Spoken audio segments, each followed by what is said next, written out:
There was a juvenile macaque at the Jigokudani monitoring station who had not eaten in 4 days. Not because of illness, not because of injury. The staff had checked everything they could check from a distance: breathing pattern, posture, responsiveness to movement nearby. All of it normal. But he would not leave a rock. And the stranger thing, when the station called Dr. Hayashi and described what they were seeing, he did not ask what kind of rock it was, or how large, or where exactly it sat in the valley. He asked how long the mother had been gone. She had fallen from the northern ridge 3 days before Hayashi arrived. A section of basalt shelf up there glazes over each February, when the meltwater refreezes overnight, and the drop below it is too steep for a recovery, so the staff marked the date in their heads and continued their work. He had been beside her when it happened. The other juveniles from the troop returned to the sleeping trees by nightfall. He did not. By the time the morning shift reached his section of the valley, he had already found the rock, a wedge of basalt, black and dense, fractured at one corner, so that its upper edge tapered to a blunt, uneven point. Its front face worn inward by years of water and mineral into a shallow concave curve. And his body had already formed around it the specific lean, the specific angle. It sat at the edge of a geothermal vent seam, one of the low fissures that run beneath the valley floor at Jigokudani, pushing heat upward through the ground in slow, odorless currents that leave no visible steam in cold weather, only a faint shimmer above the stone when the temperature drops past -10. The basalt held that whole heat through the night, through the windless pre-dawn hours, through the coldest stretch of a Nagano February morning. The surface of that rock stayed close to the resting body warmth of an adult female macaque. He did not know this. He only knew that when he pressed the side of his face into the hollow of the stone, something was right in a way that nothing else in the valley was right. The troop moved through the mornings without him past the feeding platform, down to the river terraces, back through the cedar stands by mid-afternoon. And he watched them from the rock with the particular stillness of an animal that recognizes something it cannot yet reach. The feeding platform was 40 meters from the rock, and on mornings when the wind came from that direction, it carried the sounds of the troop eating, and he would lift his face slightly from the hollow of the stone. When the sound reached him, his nostrils working, his head turning a degree or two toward the platform before he settled back. He did not go. Once on the second day, a juvenile from the main group passed within 10 meters of him, close enough that the ordinary pull of troop contact should have drawn him off the rock. He did not move. The other juvenile paused, looked at him for a moment, then looked away in the careful, unfocused way that macaques use to signal they are not pressing for anything, and continued on toward the platform. None of them had come closer than that since the first morning. The staff had begun leaving food, a piece of sweet potato, a few sections of apple, at the base of the rock each morning, and by the end of each day, it was gone, eaten at some point when no one was watching. He was eating something. Not enough, but something. Hayashi arrived at the station on the afternoon of the 4th day. He was 53, and he had worked with Japanese macaque populations across the Nagano region for 21 years. The drive up from Yamanouchi had taken 40 minutes on roads packed with overnight ice, and the station was quiet when he arrived. The kind of quiet that settles in a place where people have been watching something without speaking about it for long enough. 2 staff members met him at the entrance. They walked him to the observation platform without saying much, pointed, and stepped back. He stood at the platform railing and looked for a long time. The juvenile was pressed against the rock with his cheek flush against the concave surface. Both arms draped loosely over its lower edge, his eyes open and fixed on nothing. His breathing shallow and even. His body was positioned on the lee side, sheltered from the ridge wind, and oriented so that as much of his face and chest as possible was in contact with the stone, the way a hand spreads flat against something warm to maximize what it receives. The valley below the platform was already losing its light, the cedar stands going dark at their bases, while their upper branches still held the last of the afternoon, and the geothermal shimmer above the rock's vent seam was faint but visible. He looked at it for a moment before he looked back at the juvenile. Then he understood the question the staff had not known how to ask. Hayashi had seen something close to this once before, 11 years earlier, at a station south of here, a different winter, a juvenile female who had lost her mother to a respiratory infection and who had spent 6 days pressed against a sun-warmed concrete survey marker. That one had not survived. By the time the staff understood what they were seeing, she had stopped eating entirely, and the cold had gone too far into her, and they had lost her on a Thursday morning. Hayashi did not tell the Jigokudani staff any of this. He asked for a chair, sat down on the platform, and spent another 40 minutes watching the juvenile press his face against the rock without moving or speaking. The other staff drifted back to their work inside the main building, checking on him occasionally through the window, visible as a shape at the railing, in the fading afternoon coat collar, up, hands in pockets. Ino watched him for a moment from the doorway on her way back from the eastern monitoring point, took in the stillness of the platform, and the stillness of the animal below it, and the particular quality of attention that connected the two, and went back inside without saying anything. What he was watching was an animal using the only available thing that offered the specific warmth his body had spent his entire life expecting to find in one particular place. The rock held the right temperature. It held it through the night. It held it when nothing else in the valley did. That was enough to keep the juvenile returning to it, pressing his face against it, and staying, not because the rock was sufficient, but because it was the nearest thing that existed to what was gone. Hayashi set his tea down on the platform railing, looked at the ridge, and began to work through what came next. He did not go toward the juvenile. The staff had expected him to. Most people's first response to an animal in this condition is to close the distance to offer something. And when Hayashi instead turned away from the platform and asked Inoue where the troop had been sleeping, 2 of the newer staff exchanged a look that he noticed and did not address. Inoue had been at the station for 9 years. She did not ask why he wanted to know. She took him east along the valley floor to a sheltered hollow below the cedar ridge, a natural depression where the troop had been bedding most of the winter. The earth there dark and packed smooth by the accumulated weight of many animals, settling into the same positions across many cold nights. Hayashi crouched at the rim of the hollow without stepping in.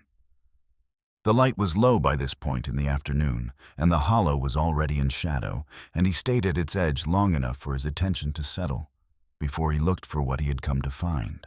Against the back of the depression lay a length of rough woven cloth, brown-gray, perhaps 40 centimeters wide, the coarse jute fiber used in agricultural ground cover, left at the site some weeks earlier as part of a routine enrichment rotation, and since pulled into the bedding by the troop. He did not pick it up immediately. He stayed crouched for another moment, breathing the air of the space, the specific compound of animal warmth and cedar resin and compressed earth. This was what the juvenile's body was still searching for in the surface of the rock. Not the smell of his mother specifically that was gone, but the signal that the troop was present and at rest. He picked the cloth up carefully without shaking it, folded it once along its length to keep the inner surface protected, and carried it back to the station. The preparation room at the back of the main building smelled of cedar and cold concrete, and Hayashi worked slowly at the table near the window, where the last of the afternoon light was still coming in at a low angle across the valley. He filled a standard field heating pad, a flat rectangular pouch of gray PVC, 20 centimeters wide and 30 long.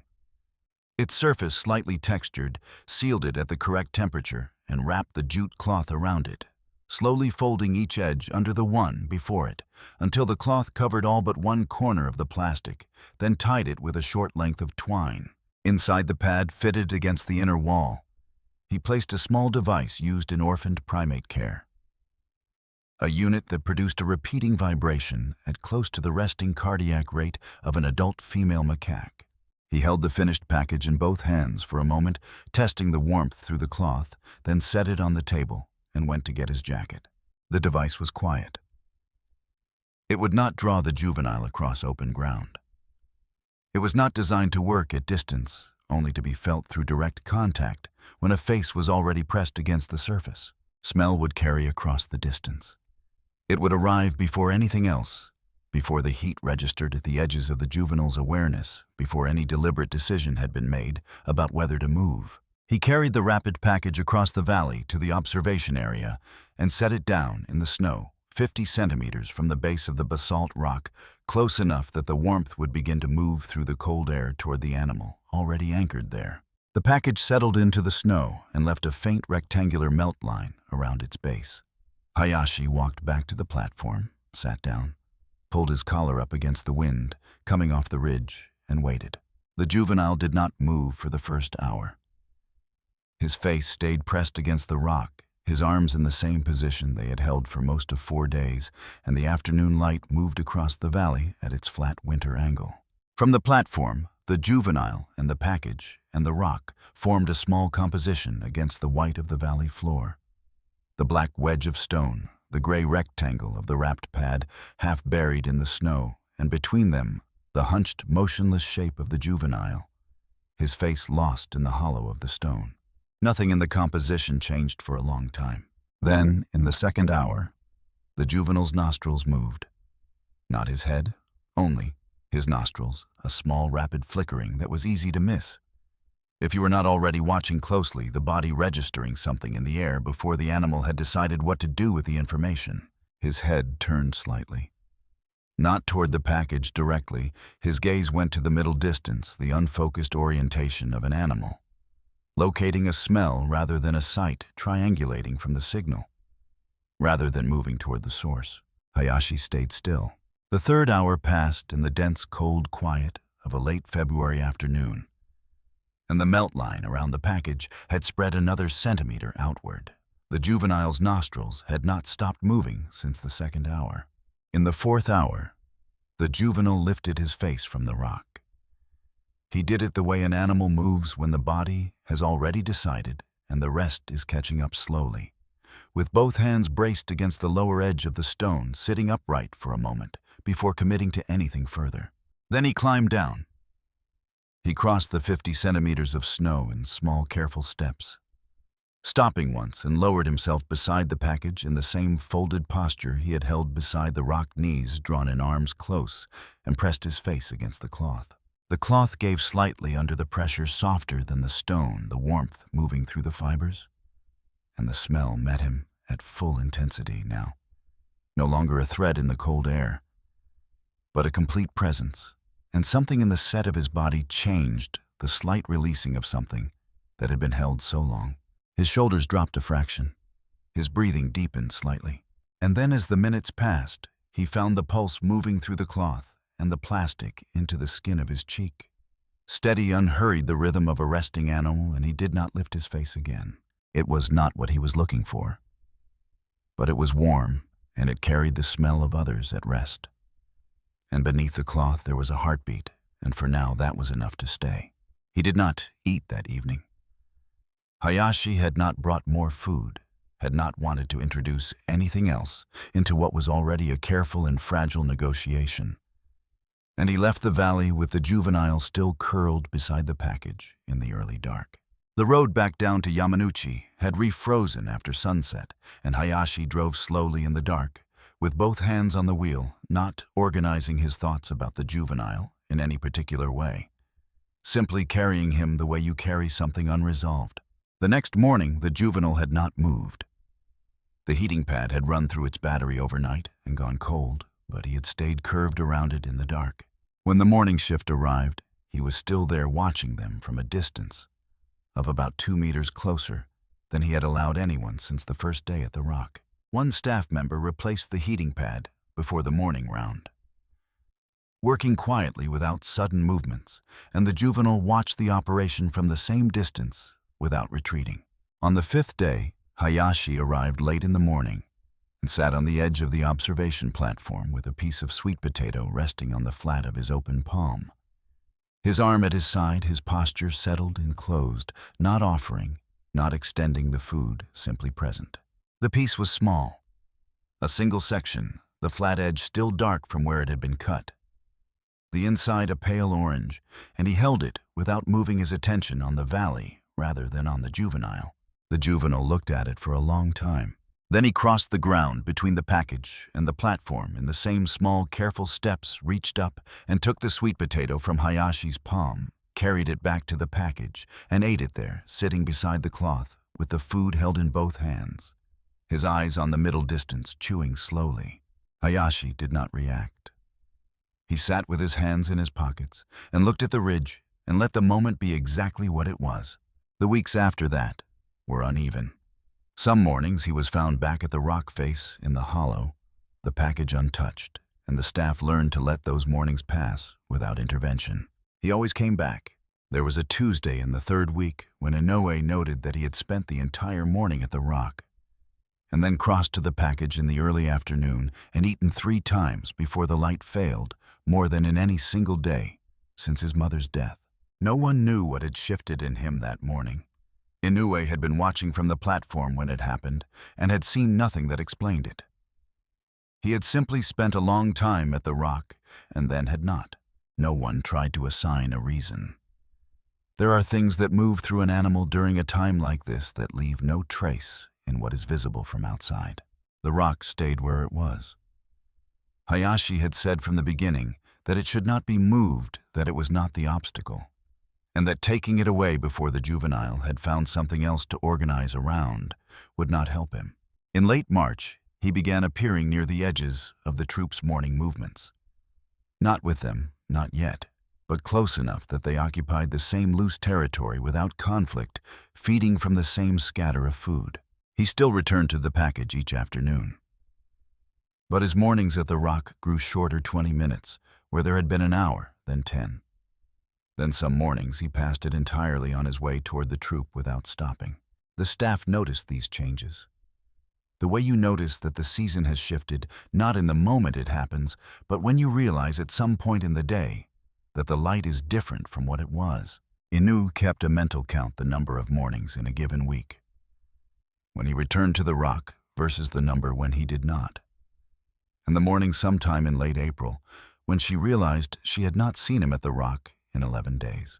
One morning in early February, almost a full year from when the staff had first called Hayashi, he arrived at the station for a routine visit and walked to the observation platform and looked out across the valley. The juvenile was not at the rock. He was not at the package either.